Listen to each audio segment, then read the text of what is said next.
of the Council of the District of Columbia, the Chairman of the Council, Phil Mendelson, the Chair Pro Tem, Kenya McDuffie, and at-large Council Member Alyssa Silverman. As you know, we report each night on positive cases, and last night we reported 48 new positive cases, bringing the district's total number of people testing positive to 231. Sadly, we also announced a third death related to COVID-19, and we continue to send prayers to the families of those who are affected by this virus. Late last night, we also shared that a resident in the custody of the Department of Corrections has tested positive for COVID-19, and he is currently in isolation in the infirmary and being monitored. We continue to take extraordinary steps to protect the health and safety of all residents. You likely got an alert last night on your phone reminding you to stay home, reminding you that all essential business in the non-essential business in the district has been prohibited. As we focus on our response to COVID-19, we're also focused on our eventual recovery framework as well. Last night, the Senate passed its Phase 3 coronavirus relief package, in which D.C. is treated like a federal territory. D.C. is not a territory. This means, according to their treatment, that the district will only receive $500 million, while every other state will receive a direct payment of at least $1.25 billion. And that's a difference of $725 million. This makes it even more critical that every D.C. resident complete their census. It's live right now on the 2020 census.gov. And it can be completed easily from a mobile device, and it takes less than 10 minutes. I have to say that the very idea of being treated like a territory is shocking, it's infuriating, it's wrong, it's outrageous. We're not a territory. We pay more taxes, unlike the territories, than 22 states. We have a larger population than several states. And we are treated as a state by thousands of federal laws and programs. It's unconscionable to give D.C. the least amount of funding of any state, especially given the unique challenges we take on as the seat of the federal government. Yesterday, with the council, I sent a letter to Senate leadership calling on the Senate to right this wrong. I want to thank Chairman Mendelson and his entire team for combing through these proposals and calling out this injustice. I also want to thank Senator Chris Van Hollen for taking to the Senate floor, working with us when we learned of this injustice, and calling out that injustice and the harm it will cause our residents, our doctors, nurses, first responders, frontline workers, federal workers, Senate staffers, senators, congresspeople, and everybody who lives and works in Washington, D.C. So we're going to keep doing what we need to do locally. We're going to keep calling on the White House to step up on the procurement of life-saving supplies. And now we will be working to fix whatever disadvantages this relief package brings to the residents of Washington, D.C.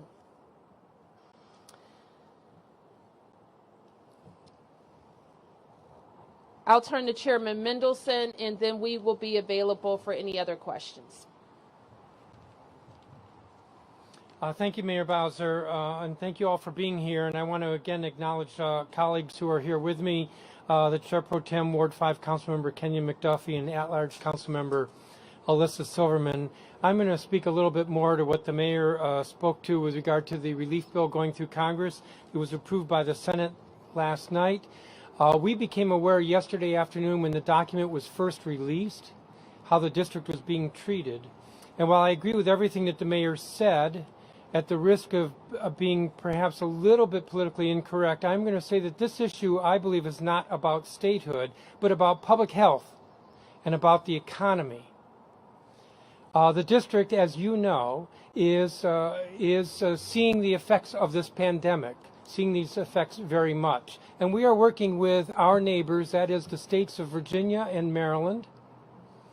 But we are not able to stand side by side with them when they are getting at least $1.25 billion and we are getting somewhere, I want to say about a third of that. I guess it's a little bit more, but substantially less than what they are getting. And yet we are trying to move in lockstep with Maryland and Virginia with regard to the public health response. This is about public health. It's about our economy. As a denser jurisdiction, denser than states with large rural areas, we are seeing a greater impact of this virus.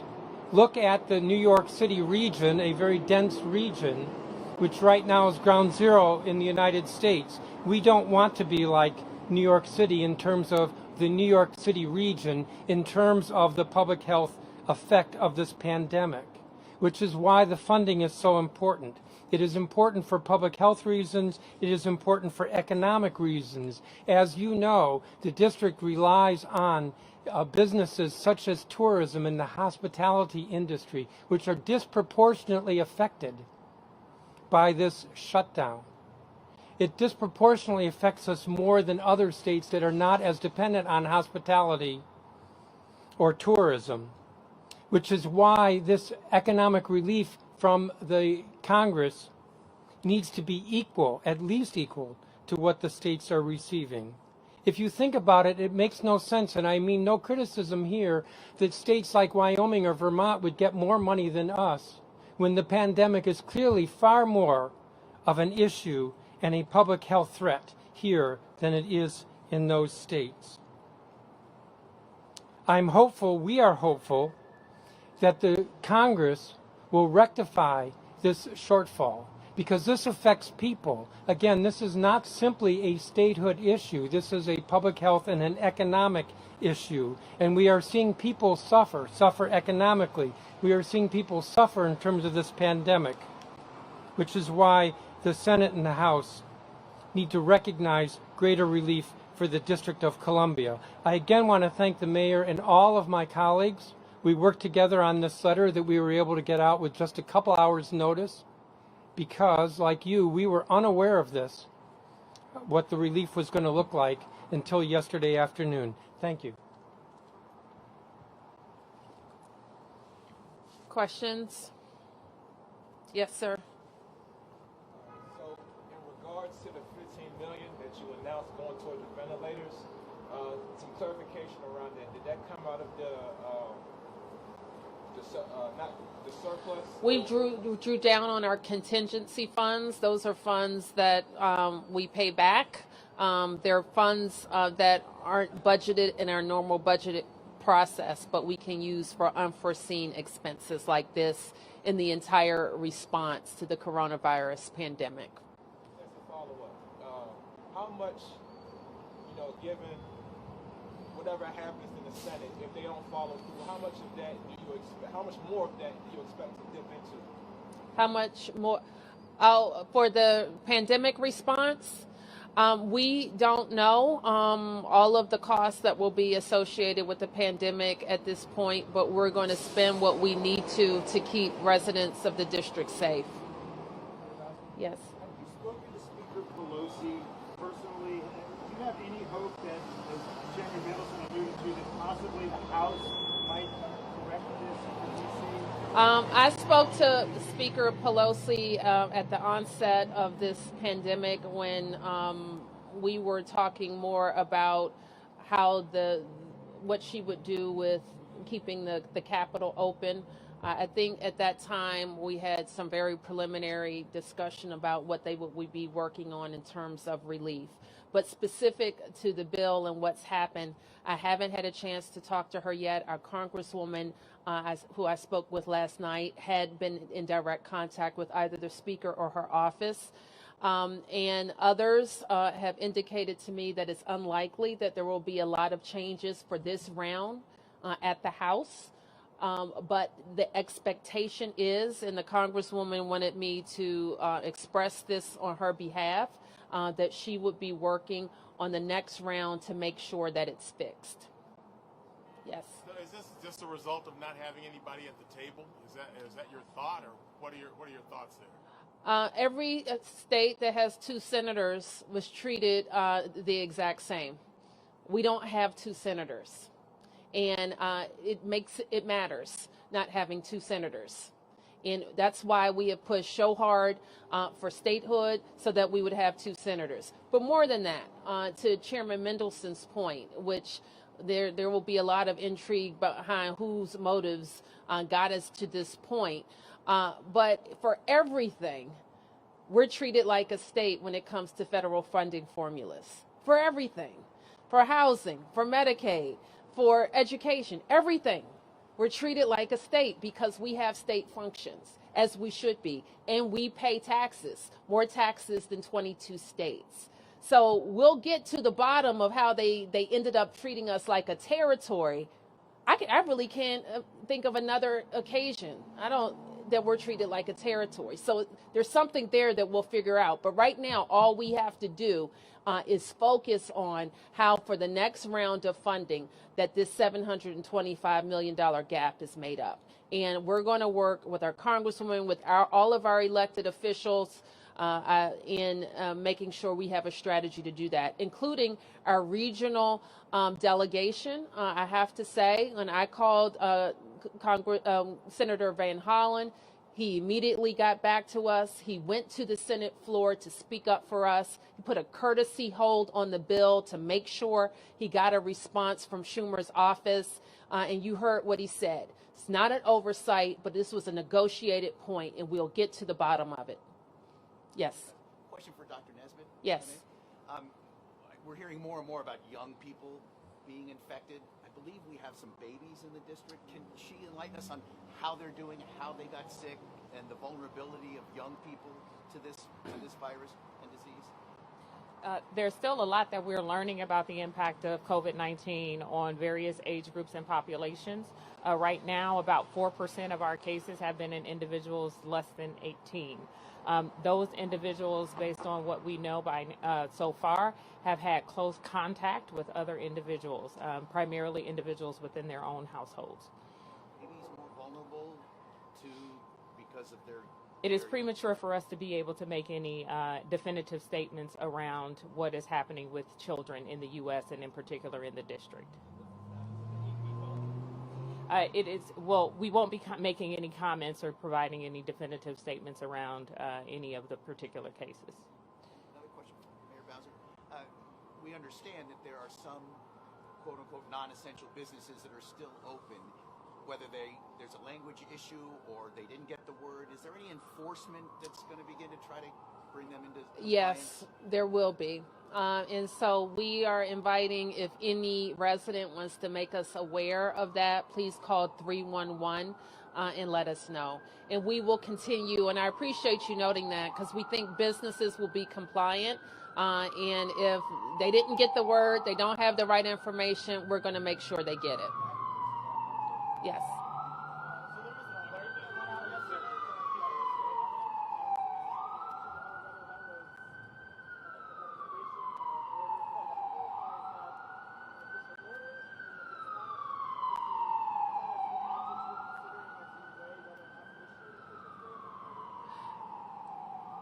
I think the message speaks for itself. It says stay home, and it tells people that non-essential business in the district is prohibited. And that's all I have to say. Yep. What's your message to members of Congress and their staff members who live in this house in the city, who eat in the city, who might go to hospitals in the city, and how the shortfall in relief funding would affect them? Well, you've heard from the chairman already that we just need to be treated fairly. We're not asking for special treatment. We want everything that every tax-paying American is getting out of this relief bill. And this bill is meant to help states respond to the health emergency and the recovery. And everybody who lives and works here has a stake in that and should be offended and outraged by any politics that's preventing the fair distribution of American dollars to help Americans. Mayor Bowser, in terms of protective gear for firefighters, police, can you give us an update on where that stands for those who are concerned as they go into areas, particularly firefighters as your very first responders? We have, when we think that we got a good enough start in procuring those type of protective gear and supplies for our first responders and medical providers that work for district government. So we feel like we're in a pretty good space with that. We continue to procure those items in the event that we have a medical surge and need to function as a central place for supplies for some of our medical providers. So we're still actively buying supplies. Protected as best they can, obviously. Obviously, yes. Online learning, I guess, has started.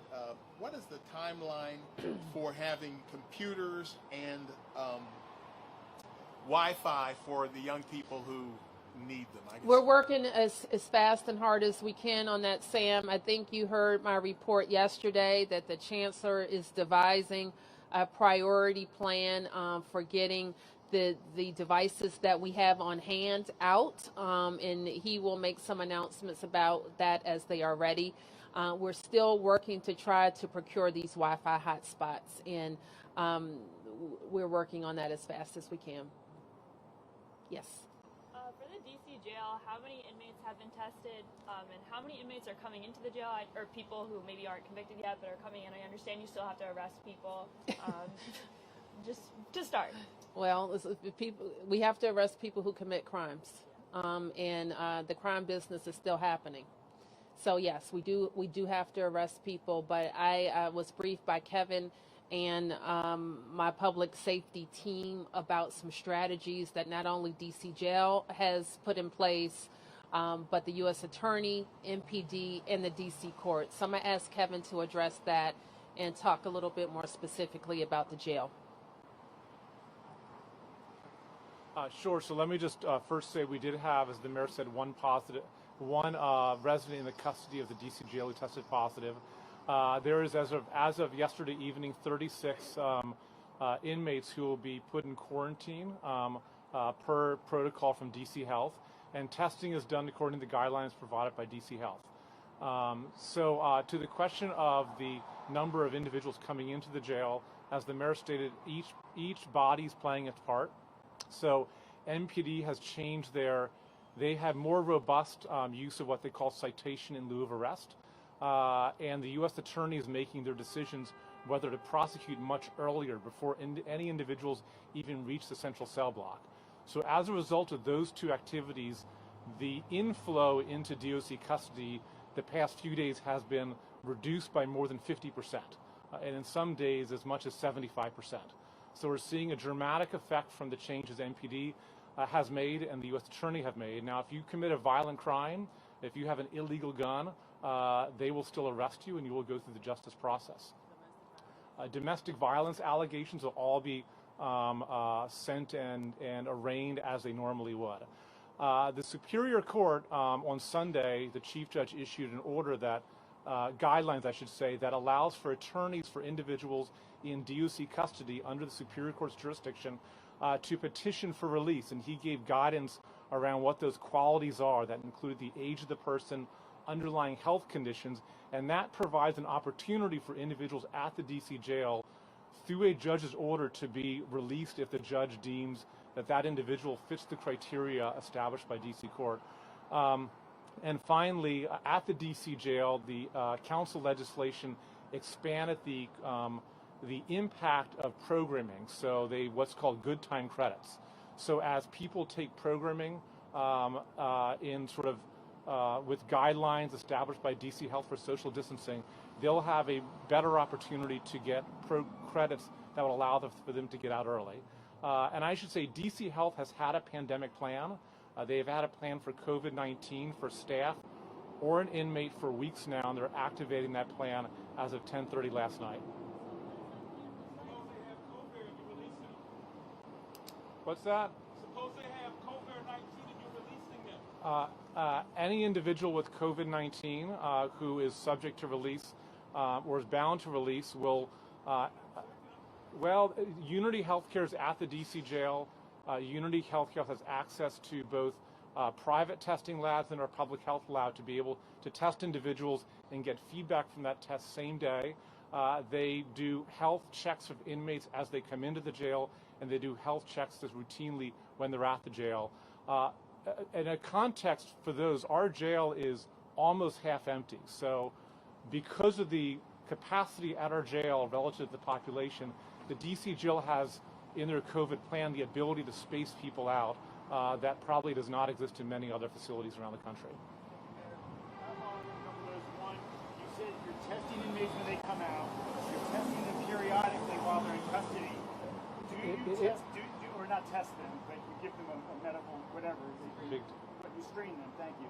Do you do that before they're released, upon their release as well, before they step out of the jail? I'd want to talk to the DC jail about Unity Healthcare's health screening upon exit to get you an accurate answer. And then one more question. Back to the DC courts, the chief judge had said in that release that the court system was overwhelmed, was his exact words, with the number of motions to have for relief, to have prisoners released. Do you know how many prisoners have been released because of those motions? I would want the courts to speak to that because it's their process. We are facilitating it and are cooperating with anything the courts ask of us. The jails at half capacity now. Could you tell us how many inmates have been released in the past week for whatever reason? I'd have to get that answer for you later on. Can you also elaborate on the pandemic plan and what kind of precautions are being taken since the positive test? Sure. So the DC jail has two buildings, the CDF, the detention facility, and the CTF, which is the treatment facility. At both institutions, they have a number of essentially empty cell blocks. And those empty cell blocks in both buildings have been able to be converted into areas where individuals would have to be quarantined, inmates who have to get quarantined would be able to have their own cell and have a services that take into account that they have to socially distance. So everything from how food is provided to the level of programming that is facilitated. So so when the 36 individuals who have to quarantine as a result of this one positive case, those individuals now move into one of those quarantine cell blocks, which is essentially an empty cell block that allows for them to have appropriate social distancing. They also have PPE equipment for staff who are now interacting with individuals in that quarantined areas to be able to have protective equipment so they can safely do so. Just around 1,700. I covered a homicide in front of Southwest Safeway yesterday, and I understand there was at least another one. Any indication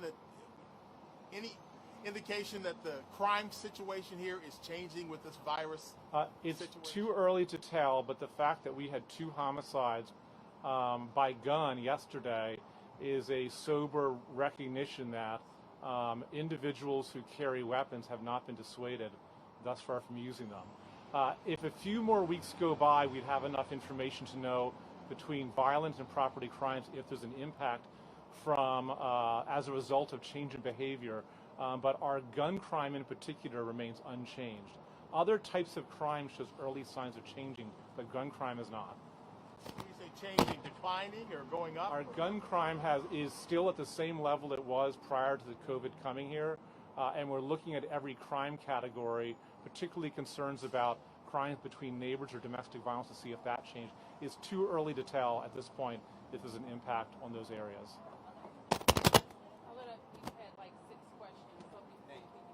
Mayor Bowser, Yes. When you look at the charts and the health officials are telling us that the trend is it's only going to get worse initially before it gets better. When some in the federal government, in the national government are saying let's get things back to normal or start easing back by mid-April, Easter time, what's your reaction to that? My reaction is that we're going to follow the science and see what our Department of Health is advising.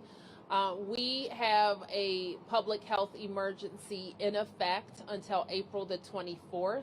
And at some point, we'll evaluate what the level of infection is. Is it increasing? Is it decreasing? Is it at zero? And we will make some determinations about if that emergency needs to be extended. Mayor Bowser, very candid about the pressures fiscally on the government during this time.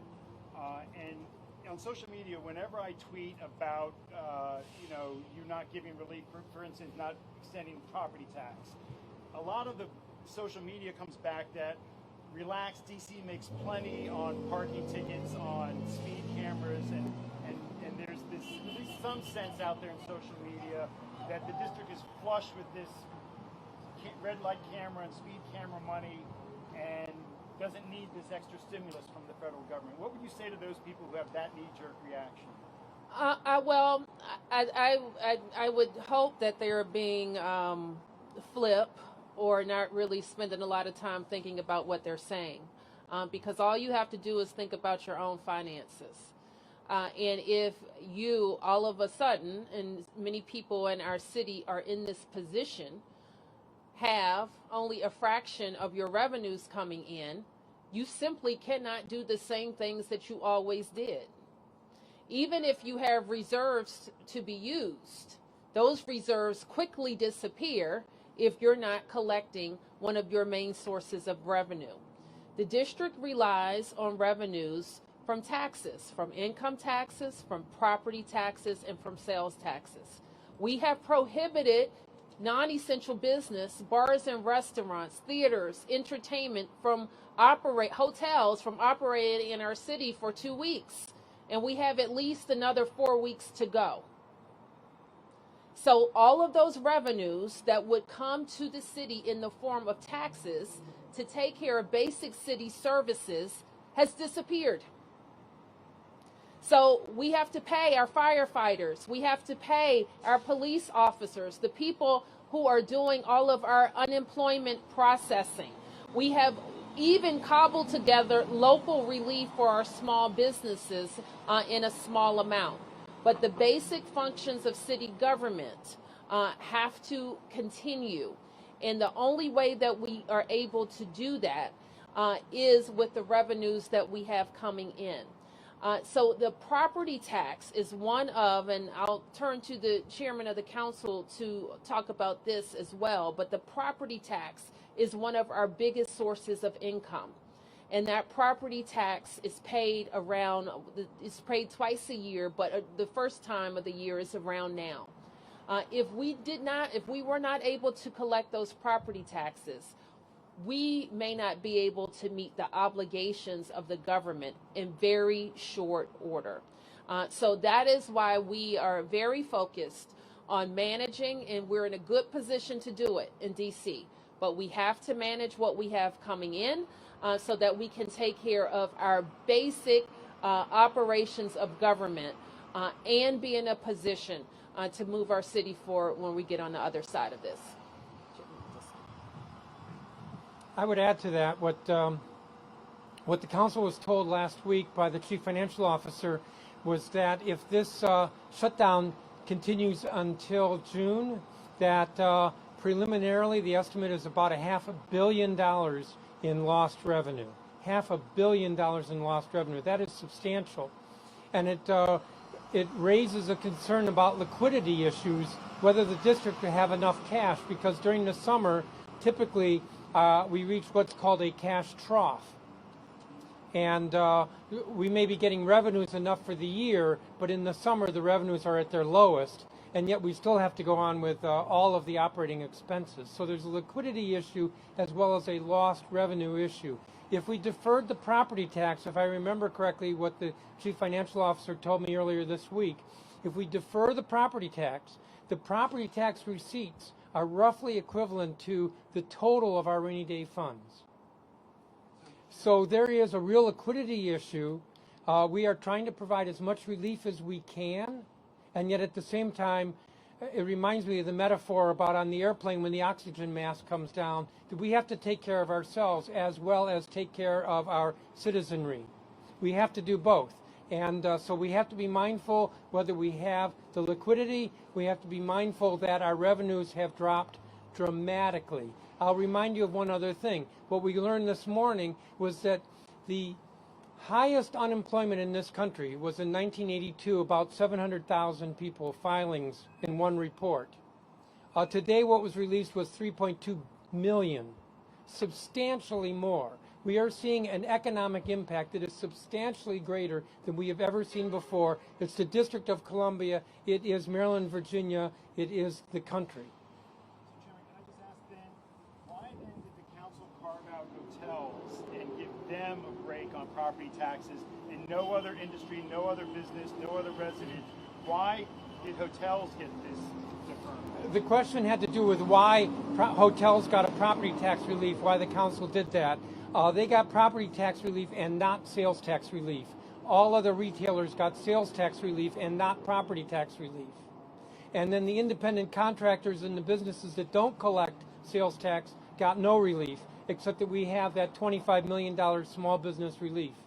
And we will continue to look at what the district is able to do, what the impact is, and what the federal relief is. You know, the federal stimulus is about stimulating the economy as well as helping the health sector.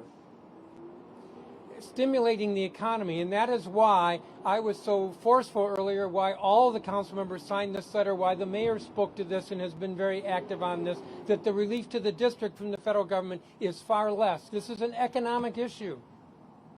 But when we see what the economic impact is, when we better understand what the financial hit is to the district, when we better understand what relief is available for businesses and individuals, then we'll be able to come back and see what additional help we can provide to businesses and to residents. Okay, I'm going to take a couple more. And Chairman Mendelson or Mayor Bowser, in practical terms, with how we're being considered here in the district, when the time comes to issue the checks and people are hearing $1,200 or this or that, is it the case that perhaps people who live in the district will get much less of a check than people over in Virginia, Maryland, and the rest of the country?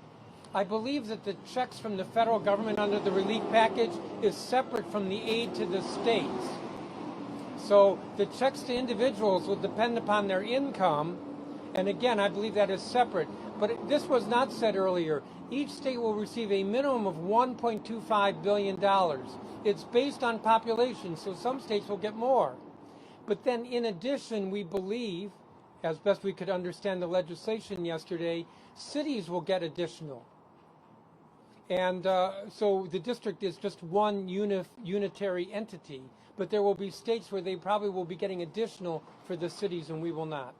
Okay, yes. Is there a point past which you believe you will have to issue a shelter-in-place order? What's holding you back from issuing that? Next question. I answered that earlier. Is the city making any attempts to increase staffing on the unemployment hotlines? I mentioned that yesterday, that we were able to procure a call center, and I believe that they have started either today or they will start this week. How many more people are able to take calls now? 22. That's additional. And then is the city planning on reaching out to Events DC for medical surge capacity? We have on the Army Corps of Engineers reported, I guess it was 2 days ago, and they're doing some site visits across the district about for medium to larger scale facilities that we could use in the event, and they have visited the convention center for a site visit. What about Armory Hospital? Yes. And the Armory, perhaps? Perhaps. I don't know the whole list of places that they visited. Yes. Mayor, have you been following the events at Hope Village? I know it's a federal facility, but it's in the city. Supposedly inadequate supplies for the people who are confined there. I'll turn to Kevin. Actually, in our briefing yesterday, we have a Corrections Information Council that has inspectors that can go to all the federal facilities. and we are dispatching those inspectors so that we clearly know what's happening there. There have been some changes at Hope Village in terms of people having visitors and people being able to come and go as an effort to contain the virus and not have the virus come into the facility. So I know that there's a lot of frustration on the part of the people who are living there right now. What will the inspectors be looking at? For supplies and conditions, and to make sure that everything is the way it's supposed to be. They are on the way there or there? Or... We talked about this yesterday, so the inspections may have already happened, but I don't have the report yet.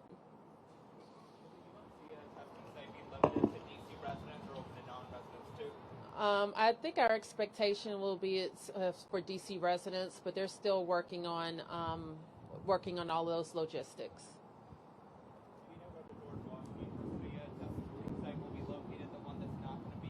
It'll be close to the hospital. I don't know exactly the location, but I think they're trying to site it near the hospital. While we're here, we have one camera frame. Can we ask Ms. Silverman a question? Maybe Mr. McDuffie afterward? Sure. What's your question? Just your reaction to the crisis, how your constituents are handling it, how the businesses, how the people, just from your life experience, what you're seeing. 3 weeks ago, nobody had a clue that this was going to be what we were dealing with. Sure, Bob. Well, we've all been impacted. You know, some of our residents have been impacted in major ways. They're losing their employment. Their businesses have been mandated to close. I think it can't be stressed enough that the impact is on every one of us and on the city as a whole. As chair of the Labor and Workforce Development Committee, we have been working with DOES on helping our workers who have lost their income now, have lost their jobs. It can't be stressed enough, the chairman said it earlier, but the number of claims that we are seeing is unprecedented.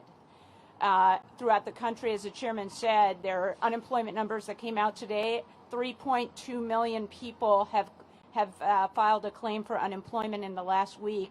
The mayor puts out statistics every day. I think we have topped 25,000 since the public health emergency order was issued on March 13th. It is a hard time. It's a difficult time for our city. I want to thank those who are working at DOES, especially. They are working overtime, and I know there have been a lot of issues.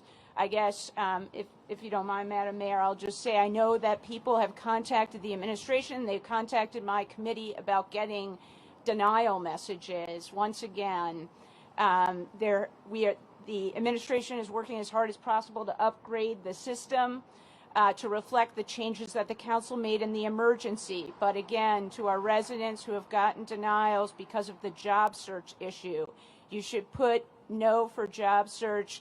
You will still have your claim processed. But I think I will just say, Bob, that we know it is hard to hear about taxes and all these issues because we know that our residents are hurting. We know that your income has evaporated. I think that the issue that the mayor and the chairman have stressed is that the city is experiencing the same thing as a whole. One thing our chief financial officer said is that because our hospitality industry has been shut down, we are losing, I think, 30 to 50% of our sales tax revenue just from that industry alone. And another point, I want to thank the chairman and the mayor for talking to Congress and sending the letter. It doesn't just impact us. Unemployment is filed in the place where you work.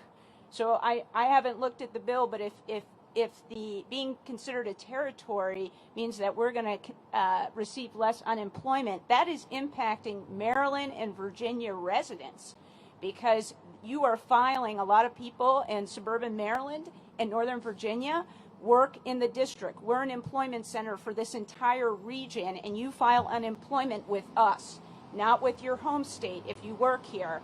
So this is a regional issue, and that's why it's so outrageous. Okay. Thank you, everybody. Thank you very much.